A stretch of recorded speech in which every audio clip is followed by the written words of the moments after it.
Black fog यानी मैं, इस पूरे ब्रह्मांड का सबसे शक्तिशाली हंटर। मुझे इंसानों और पोकेमॉन से बहुत नफरत है, क्योंकि उन्होंने मुझे ऐसे दरिंदे का रूप धारण करने के लिए मजबूर किया है। न जाने मैं कितने सालों से इंसानों और पोकेमॉन को मारता आ रहा हूँ।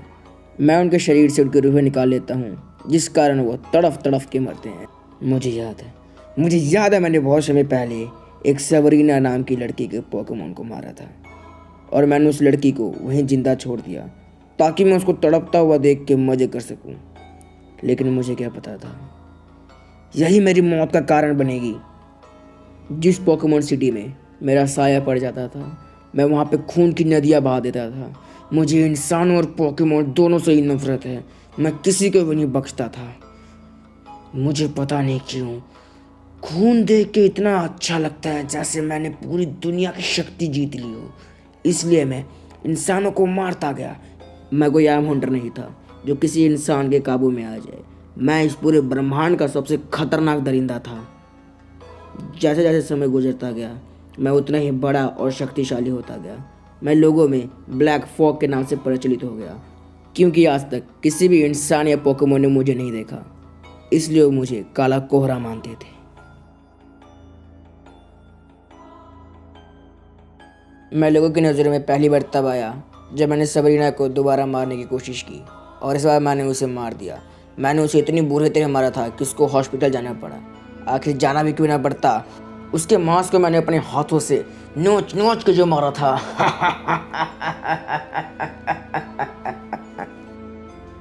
ये बात पूरे टाउन में फैल गई थी कि ब्लैक फॉग वापस आ चुका है। मेरे डर से कई लोग अपने घरों के बाहर अपने कदम तक नहीं रखते थे, लेकिन कई बहादुर लोगों ने मिलकर मुझे मारने के लिए एक संगठन का निर्माण किया। उस संगठन में ऐश और ब्रोक नाम के दो नौजवान भी थे। इस संगठन ने मिलकर एक EPB एक्शन पोकेबॉल नाम की एक यंत्र बनाया, और इसी यंत्र से ये लोग पोकेमॉन को पकड़ा करते थे। लेकिन इन मूर्ख इंसानों को क्या पता मैं इसके अंदर कहाँ आने वाला था। लेकिन यही मेरी गलती थी। मैंने इन लोगों को बहुत कमज़ोर समझा। जब तक ये मुझे पकड़ते, उससे पहले ही मैंने आधे टाउन में खून की नदियाँ बहा दी। आधे से ज़्यादा लोगों को तो मैंने ऐसे ही मार दिया। मेरा खौफ दिन पर दिन बढ़ता जा रहा था। लोग मुझे भगवान से भी ज़्यादा पूजने लगे ताकि मैं उनको कोई हानि ना पहुँचाऊँ। लेकिन ऐसा कहाँ होने वाला था। मैं लगातार लोगों को मारता गया।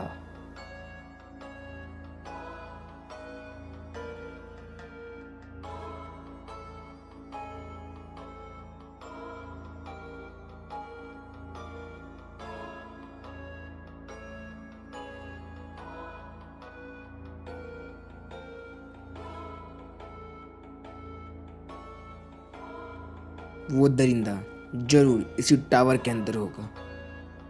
वो मूर्ख इंसान मेरे कैसल के अंदर घुस चुके थे, और अचानक से मुझे आवाज़ आई, वो दानव कहाँ छुपा बैठा है, हिम्मत है तो बाहर आ। ये सुन के मैं उनके सामने बाहर आ गया।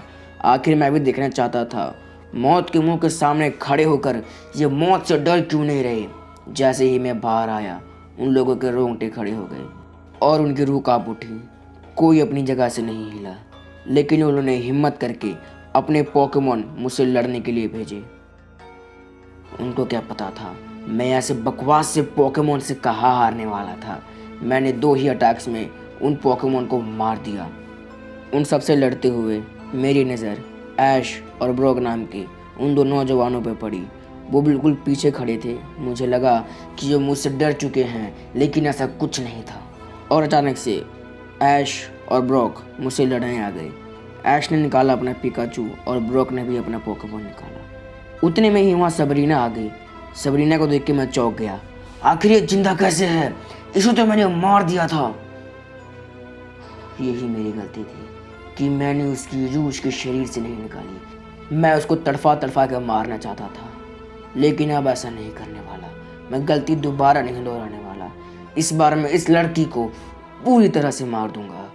और सबरीना ने भी मुझसे लड़ाई करने के लिए अपना आबरा बाहर भेजा।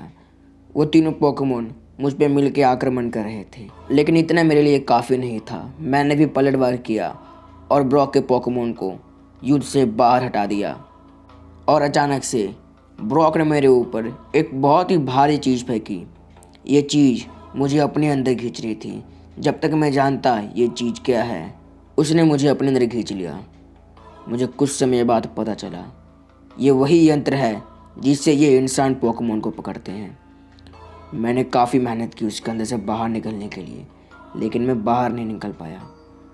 उसके अंदर चारों ओर अंधेरा ही अंधेरा था। मैंने पहली बार घबराहट महसूस की थी। आखिर ऐसा मेरे साथ कैसे हो सकता है? मैं इन मूर्ख इंसानों के हाथ में कैसे आ गया? वहाँ से बाहर निकलने के लिए कोई रास्ता नहीं था। चारों ओर अंधेरा ही अंधेरा था। मैं वहाँ से निकल नहीं पा रहा था और आखिर में मुझे वो करना पड़ा। इस जगह से बाहर निकलने के लिए मुझे वो ना चाहते हुए भी करना पड़ा। मुझे एक्सप्लोजन मूव का इस्तेमाल करना पड़ा।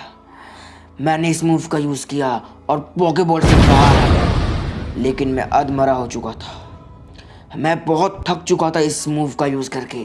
मेरे अंदर बिल्कुल भी ताकत नहीं थी।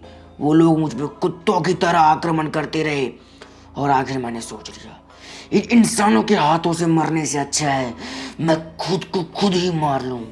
जिनको मैंने अपनी सारी उम्र मारा, इंसानों और पोकेमोन को, उनके हाथों मरना मैं पसंद करूंगा? नहीं, ऐसा कभी नहीं हो सकता। इन इंसानों के हाथ से लगने से अच्छा है मैं खुद को ही मार लेता हूँ। और फिर मैंने सेल्फ डिस्ट्रक्ट अटैक किया और अपने आप को मार लिया। मैंने आत्महत्या कर ली। मेरी कहानी यही खत्म हो गई।